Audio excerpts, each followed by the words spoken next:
Tuhan Yesus ada 3,5 tahun melayani. Tapi kita lihat bagaimana Petrus ya, yang tiap hari duduk di bangku Tuhan pun masih bisa menyangkal Tuhan Yesus. Dan begitu turun Roh Kudus, kita sendiri melihat dalam Alkitab, Petrus berubah.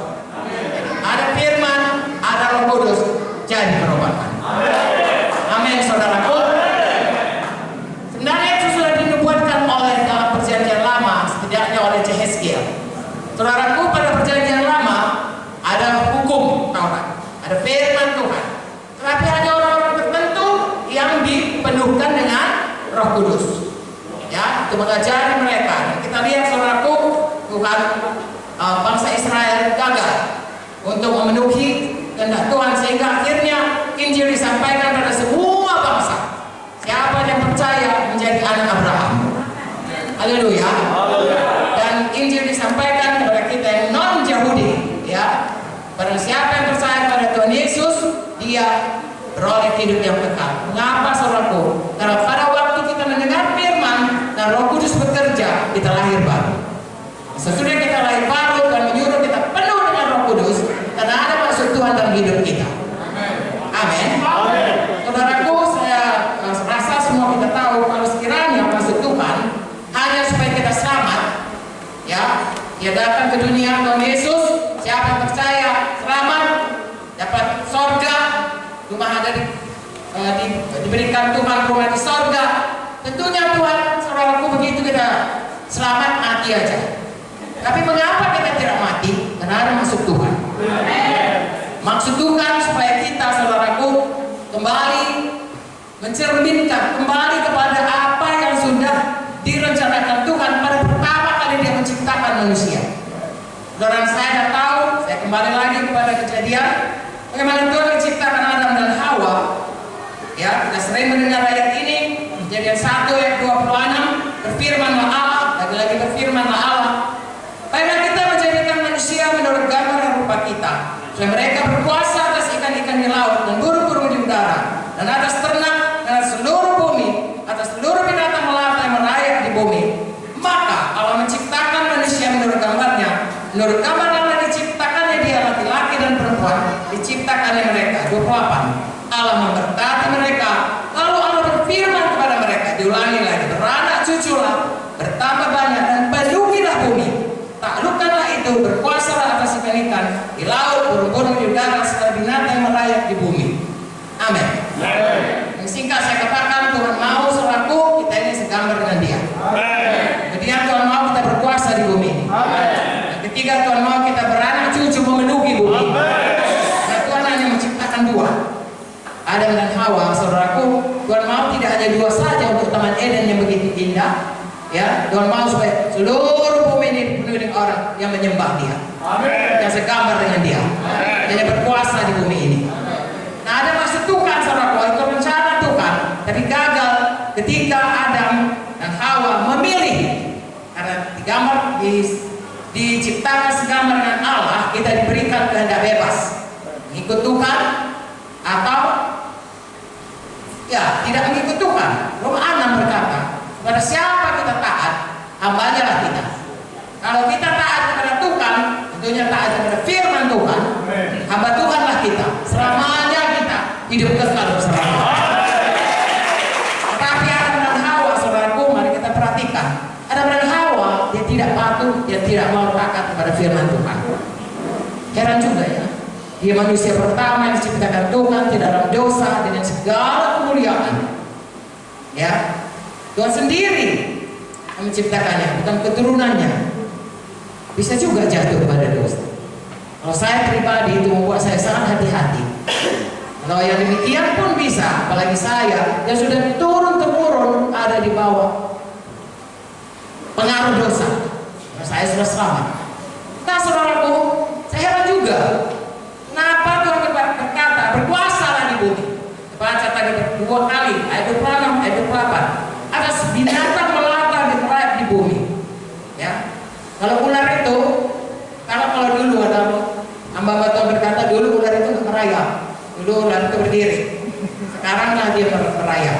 Oke lah. Tapi katakanlah misalnya saudaraku, siapapun apapun itu, ular itu merayap atau tidak merayap? Tuhan sudah berkuasa. Kenapa tidak dia berkuasa atas bumi? Mau dia ditipu oleh si ular itu?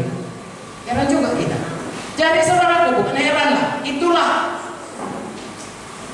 Itulah saudaraku, bagaimana Tuhan memberikan kepada kita satu kehendak bebas untuk menyatakan kita memang sungguh-sungguh mengasihi Dia, sungguh-sungguh mau mempermuliakan Dia, sungguh-sungguh mengatakan Tuhanlah berdaulat atas hidup kita. Apapun dikatakan firman-Nya, kita patuh. Tapi kita lihat saudaraku, ada yang tidak patuh. Nah saudaraku, Tuhan begitu baik. Ya, saya tidak pernah habis-habisnya memikirkan kebaikan Tuhan. Sudah pun Tuhan begitu baik. Sudah pun kalau sudah baca Kejadian 3 bagaimana mereka jatuh pada dosa. Tuhan berjanji akan memberikan keturunan perempuan ini meremukan kepala ular, dan keturunan ular ini mematuk tumitnya. Dengan kata lain, Tuhan Yesus akan datang untuk menyelamatkan kita. Tapi Dia sendiri harus mati di kayu salib.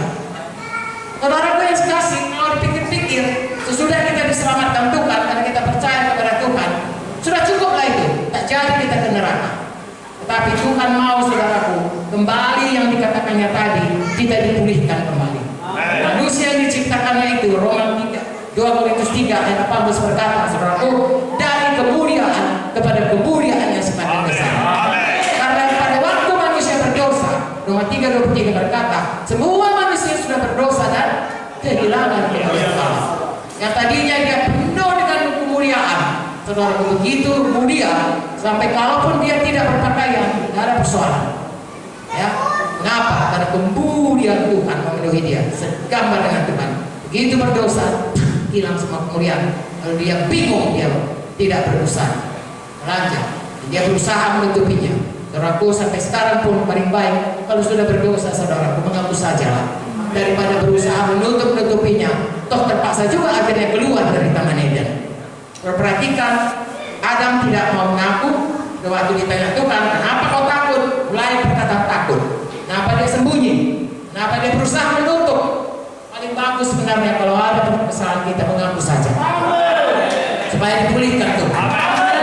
Akhirnya mengaku, tetap saudaraku mengatakan, ada berkata perempuan ini yang salah, perempuan itu berkata ular ini yang salah. Saya lebih bagus mengaku dosa saja. Ya, akibatnya mereka dikeluarkan dan kutuk dosa, bahkan bumi pun terkutuk. Ya, dengan berpeluh. Kalau tadinya hanya semua sudah begitu bagus di Taman Eden dan hanya tinggal mengusahakannya, sekarang harus dengan sembah duri, onak duri dan berpeluh. Itulah akibat dosa. Kabar baiknya, Tuhan sangat mengasihi kita manusia. Dengan Dia berikan jalan keluarnya, dan sesudah kita selamat, bukan hanya kita dipulihkan. Saudara tahu kalau 2 Korintus 5, saudara berkata, biarlah kami datang ya sebagai utusan Tuhan untuk memperdamaikan. Kita diperdamaikan dengan Tuhan. Semua dosa kita dilupakan Tuhan. Dari timur dengan barat, begitulah jauhnya Tuhan melupakan dosa kita, sehingga kita semua beroleh hidup yang kekal di sorga. Tapi saudaraku, kalau orang masuk penjara lalu keluar dari penjara, dia tidak dipulihkan, orang nggak mau memperkerjakannya. Betul? Kiranya saudara masuk penjara karena satu perkara, tidak ada rehabilitasi, kantor saudara nggak akan mau memperkerjakan saudara. Harus direhabilitasi sehingga masyarakat bisa menerima kita. Nah, Tuhan lebih kudus lagi, saudaraku. Nah, kalau kita sudah dipulihkan, sudah diselamatkan, sudah diampuni, Tuhan mau kita, rencananya kita segambar dengan Tuhan, harus dikembalikan. Kelak saudaraku, kita tidak kembali ke Eden, kita akan pergi ke Yerusalem baru. Di Yerusalem baru itu saudaraku, kalau orang-orang yang segambar dengan Tuhan, sebabnya selama kita di dunia ini, Tuhan melatih kita. Nah, saya percaya bagaimanapun kita berusaha di dunia ini, tak akan pernah kita sempurna. Tetapi ada kemajuan daripada waktu kita mulai selamat.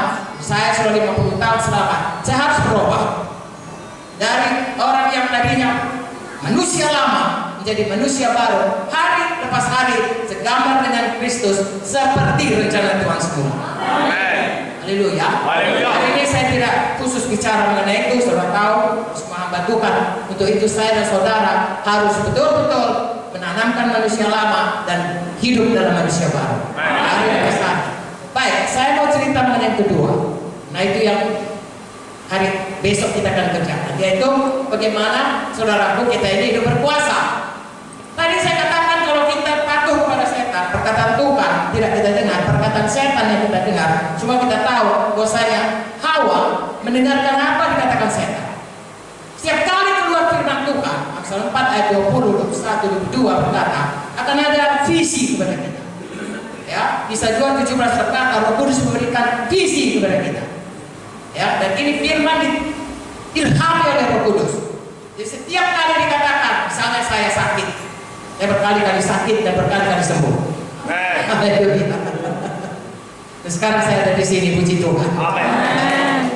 Setiap kali kita sakit, firman Tuhan berkata, oleh bilur-bilur Yesus kamu sembuh. Amen. Saudaraku, memang ya hidup mati dikuasai lidah. Saya bisa bilur-bilur Yesus saya sembuh, bilur-bilur Yesus saya sembuh, bisa. Tapi itu kayak mantra-mantra ya, tidak ada gunanya. Saya harus melihat dengan mata saya, mata rohani, ya bahwa saya betul-betul sembuh. Seperti orang Israel, kalau dia sakit, mau mati sekalipun, kalau dia lihat ular kembali yang dinaikkan itu, dia pasti sembuh. Begitu juga saudaraku, saya melihat firman Tuhan ini di dalam. Saya pernah sakit paru-paru di sini, bengkak saudara, bengkak benjolan, di foto, dan kemudian dokter berkata, ya sudah tahu kalau ada benjolan itu namanya apa. Ya. Dokter kemudian membronkoskopi saya. Pada waktu saya di bronkoskopi itu, saya mati saudaraku. Ya, hilang semua. Ya, hilang, lalu alatnya itu berbunyi, lalu kemudian Pak Munte, saya dokter dan adik-adik saya juga yang dokter boleh masuk, langsung berseru di kamar periksa itu, dalam nama Yesus saya hidup lagi.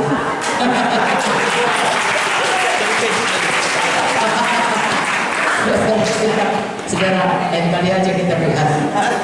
Kemudian Pak Munte berkata, sudah kita berdoa saja. Kami pulang ke Medan, saudara, ke rumah sakit Pak Wardi di Jakarta. Saya pulang ke Medan. Berapa bulan saya duduk di bawah kaki Tuhan untuk melihat, ya, bagaimana bilur Yesus itu, bagaimana kesembuhan, bagaimana saudaraku paru-paru saya, ya, yang sudah begitu, saya dapat paru-paru baru. Amin. Dan saya lihat itu saudaraku, baru saya keluar dari kamar. Sudah tahu, jangankan begini bicara, tarik nafas pun nggak bisa. Tarik nafas nggak bisa sampai, ya. Saya berhenti berkorban, saya berhenti mengajar, semua berhenti. Saya hanya duduk di satu kamar pagi, sore, siang, malam, sampai saya lihat satu hari seluruh paru-paru saya sudah diganti Tuhan. Lalu kemudian saudaraku Pak Munti berkata, saya tidak tahu kapan hilangnya ini, tapi itu didapatkan, seperti saya katakan tadi, firman Tuhan ini oleh Roh Kudus menjadi visi kepada kita. Ya. Lalu kemudian saya di Pak Munti katanya, ayo kita periksa. Saya bilang, saya nggak mau lah. Nah, ngerti saudaraku kalau di foto, saya dokter ya. Lalu dia ada benjolan putih begitu, itu sangat mengerikan.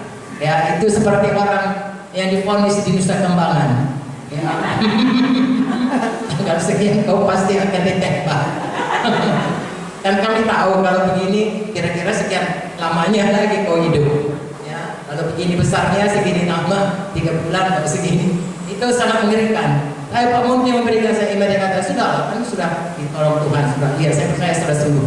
Akhirnya saya ikut saudaraku, saya beriman, saya kemudian difoto, semua sudah lenyap, kosong bersih.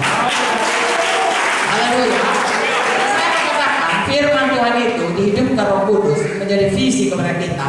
Lalu itu visi itu menyebabkan kita ya mengejar itu, beriman, tidak mau mundur, bertekun sampai itu menjadikan. Nah, itu saudaraku kuasa dalam hidup kita yang hanya bisa diberikan oleh Roh Kudus. Bukan hanya itu, kalau itu mengenai iman ya. Satu lagi saudaraku, dalam hidup kita ini kita adalah berperang dengan segala musuh-musuh, bukan darah dan daging. Begitu kita selamat, sebenarnya kita ada pada pihak musuh dari setan. Hanya 2 pihak di dunia ini. Satu setan, satu musuh. Nggak ada abu-abu. Ya, ataukah kita hamba Tuhan Yesus atau hamba setan? Nggak bisa sebentar hamba Tuhan, sebentar hamba setan. Selalu hamba Tuhan. Pada waktu kita mengaku Yesus itu Tuhan, Roma 10:9-10 kita berkata, dengan hati orang percaya dan dibenarkan, dengan mulut orang mengaku dan diselamatkan. Amen. Dengan hati kita percaya percaya Dia sudah mati bagi kita, bangkit pada hari ketiga, dengan mulut kita mengaku Yesus itu Tuhan. Haleluya. Begitu kita selamat, kalau betul-betul selamat, Yesus Tuhan dalam hidup kita, berarti sepanjang hidup kita, saudaraku, menjadi hambanya. Hamba Tuhan, saudaraku, Tuhan berkata, saudaraku, adalah berkuasa. Yohanes 5:17, oleh satu manusia, saya bacakan, supaya saya dan saudara berkuasa dan besok kita semua menang. Amen. Bukan cuma besok, selama-lamanya. Ini semakin kakak kita semua menang. Amen. Kita dipulihkan Tuhan semua kuasanya kepada kita. Ini firman Tuhan. Ya, firman Tuhan tidak berubah, langit bumi berubah, firman Tuhan tidak berubah. Apalagi kalau Roh Kudus menghidupkannya dalam hati kita. Roma 5:17. Sebab jika oleh dosa satu orang mau kena berkuasa oleh satu orang itu, siapa itu? Adam. Saya ulangi. Sebab jika oleh dosa satu orang mau kena berkuasa oleh satu orang itu, siapa itu? Adam. Maka lebih benar lagi mereka yang telah menerima kelimpahan kasih karunia dan anugerah kebenaran akan hidup dan berkuasa oleh karena satu orang itu, yaitu Yesus Kristus. Itu sebabnya begitu selamat, ya, baptisan kita selalu kita katakan baptiskan lalu baptisan Roh Kudus. Karena Roh Kudus itulah kuasa. Dan kamu nantikan di Yerusalem supaya kamu penuh Roh Kudus dan beroleh kuasa menjadi saksi. Dengan kuasa Roh Kudus itu kita mengerjakan pekerjaan-pekerjaan yang tidak dapat dilakukan oleh kekuatan kita sendiri. Saya tidak akan bisa sembuh kalau tidak kuasa Roh Kudus yang bekerja dalam saya. Kita tidak akan bisa besok menginjil dan menyatakan kuasa Tuhan kalau bukan Roh Kudus yang bekerja. Itu semuanya saudara pekerjaan Roh Kudus. Dan firman dan Roh Kudus bekerja bersama-sama dalam hidup kita, menjadikan kita pertama tadi orang yang dipulihkan menjadi seperti Yesus, kedua menjadi orang berkuasa di bumi ini. Haleluya. Saudaraku, 1 Yohanes 5 berkata, siapakah sebenarnya yang berkuasa di bumi ini? Siapa saudaraku? Tuhan atau setan? Yesus. Tuhan atau setan? Orang bertanya di luar sana, kalau Tuhan yang berkuasa, kenapa ada peperangan? Kenapa ada mutilasi? Kenapa bentrokan? Kalau memang Tuhan berkuasa, Tuhan bisa memberhentikan. Pada waktu Adam percaya kepada setan, kuasa diberikan Tuhan kepadanya, berkuasa di bumi ini diserahkannya, dia taat diserahkan kepada setan. Makanya sekarang ini setan yang berkuasa. Ayatnya berkata, ya, 1 Yohanes 5 ayat 19, kita tahu bahwa kita berasal dari Allah dan seluruh dunia berada di bawah kuasa si jahat. Dunia ini berada di bawah kuasa si jahat. Orang yang tidak punya Tuhan, yang berlaku atas dia adalah hukum daripada setan. Tetapi saya dan saudara, sudah pindah, buku Kolose berkata, dari kerajaan gelap kepada kerajaan terang yang berlaku kepada kita, hukum kerajaan surga. Berkuasa. Roh dalam kita lebih besar daripada roh dalam dunia. Kenapa saudaraku? Buktinya lagi, Tuhan Yesus pada waktu dikatakan, kuberikan semuanya ini semua, mulia dunia ini, tapi sembah aku. Kenapa Tuhan Yesus berkata, gak ada itu, bohong kau setan. Mana pula kau berkuasa, Tuhan yang berkuasa. Kenapa tidak? Tuhan Yesus tidak menyangkal apa yang dikatakan setan, tapi dia berkata, firman Tuhan berkata, walaupun kau berkuasa, kami harus menyembah kepada Tuhan saja. Itulah yang harus kita kerjakan. Kita harus menyembah kepada Tuhan, dan dengan demikian kita punya otoritas. Perwira saudaraku yang dikatakan Tuhan, iman sebesar ini belum pernah kulihat. Berkata, aku ini orang bawahan. Aku berkata kepada Tuhan, Kaisar berkata kepada aku tunduk. Tapi kalau aku berkata kepada bawahanku tunduk, ada otoritas, hierarki otoritas itu. Kita juga demikian. Kalau kita tunduk kepada Tuhan, ada orang yang paling berkuasa di bumi. Halo. Amin. Saya pernah cerita sama bagaimana kami sebelum kami ke Amerika dengan Pak Muge pergi ke apa namanya itu, kedutaan. Masih ada waktu saya. Halo. Pergi ke kedutaan Amerika. Yang mengawalnya di situ adalah marinir Amerika. Sangat gagah, ganteng, ngerit kita lihat. matanya biru dan tajam sekali. Orang nggak bisa lewat. Kalau saudara mau berontak sama Amerika tidak bisa, ya. Dan yang berlaku di kedutaan itu adalah hukum Amerika, bukan hukum Indonesia. Kalau dilanggarnya, kami dulu waktu SD diajari sama guru kami, jangan sempat ditabrak oleh mobil konsulat, karena di Medan nggak ada kedutaan, ada konsulat. Kalau ditabraknya nggak ada perkara, mati saja begitu. Mengapa? Karena mereka tidak bisa dituntut. Mereka tinggal di Indonesia tapi punya hukum Amerika. Saudaraku, kita tinggal di bumi ini, kita duta besar kerajaan sorga.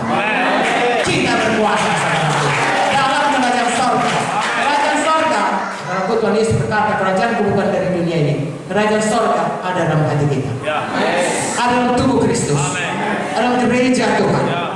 Haleluya. Itu sebabnya saya dan saudara harus hidup berkuasa. Saya tidak bisa panjang lebar satu perkara. Kalau mau hidup berkuasa, harus sungguh-sungguh kepada Tuhan. Bisa 1:8 tadi berkata, penuh dengan Kudus, baptis dalam Kudus, beroleh kuasa. 2 Tawarik 16 ayat 9 berkata, mata Tuhan mencari di seluruh bumi. Mencari apa? Mencari orang yang bersungguh-sungguh hati terhadap Dia. Bukan bersungguh-sungguh hati saudaraku cari makan. Dari ini bukan. Bahkan bukan bersungguh-sungguh hati melayani. Bersungguh-sungguh hati terhadap Tuhan. Untuk apa? Untuk mencurahkan kuasa-Nya kepada kita. Hari ini saya minta saudara bersungguh-sungguh hati untuk mencurahkan kuasa Tuhan. Untuk terhadap Tuhan supaya Tuhan bisa curahkan kuasa-Nya. Kita kembali saudara memancarkan kemuliaan Tuhan. Orang yang kalau orang lihat, orang nggak bisa lihat Tuhan, tapi orang bisa lihat ada Tuhan di dalam kita. Orang bisa lihat saudaraku, kuasa Tuhan ada bekerja dalam kita. Demikianlah kita memperkenalkan Tuhan, mencerminkan kemuliaan Tuhan, menyatakan kuasa Tuhan. Dan satu lagi firman Tuhan berkata, penuhi bumi. Sayang, kalaupun kami orang Batak meranak seberwono berburu 10 pintu, dengan kata lain bisa 33 anak, ya, takkan penuh bumi ini. Dan kalaupun penuh, kalau anak-anak saya 33 itu tidak ikut Tuhan, mereka akan lenyap, tidak pernah menjadi kerajaan surga. Tapi kalau saya menginjil, orang selamat, saya muridkan, itu jadi anak rohani saya, kekal selamanya di surga.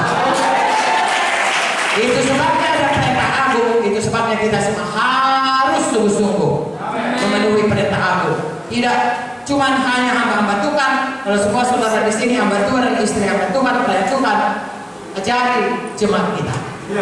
Itu adalah bagi kita semua. Baik kita sampai pada rencana Tuhan memenuhi bumi ini, berarti saya dan saudara melaksanakan perintah agung, menginjil, memuridkan sampai ke ujung bumi. Jadi kita menginjil sampai ke ujung bumi bukan karena supaya kita dikatakan kita ini besar, bukan supaya gereja kita besar, karena itu kehendak Tuhan. Karena itu rencana Tuhan yang kekal. Dari mulanya Tuhan ciptakan itu. Bahwa saudara nanti Abraham dikatakan anak cucumu seperti bintang di langit. Dia nggak lihat itu saudaraku di bumi ini. Tapi nanti pada waktu Yerusalem baru akan berbondong-bondong orang saudaraku. Udah berbaris-baris itulah anak cucu Abraham. Udah pasti di pantai laut. Haleluya. Saya mau sampaikan kepada saudara, jangan Roh Kudus kalau saudara baca dari Kisah Rasul itu adalah kuasa Tuhan atau Roh Tuhan, oknum Tuhan yang bekerja di dalam kita yang membuat kita unstoppable, tidak bisa dihentikan untuk terus membawa Injil Tuhan sampai Yesus datang atau sampai kita pulang ke surga. Hari ini saya mau sampaikan hanya berita ini saudaraku. Mari penuh Roh Kudus, mari penuh firman, ya, supaya saudara semuanya bisa, kita semuanya kembali memancarkan kembali kepada apa rencana Tuhan dalam hidup kita. Ya, ada rencana Tuhan dalam hidup saya, ada rencana Tuhan dalam hidup saudara. Dan saya tidak akan dikasih Tuhan pulang sebelum selesai. Seperti Kaleb 85 tahun harus ada Hebron yang diambil. Ya, saya juga punya Hebron, saudaraku. Ya, setidaknya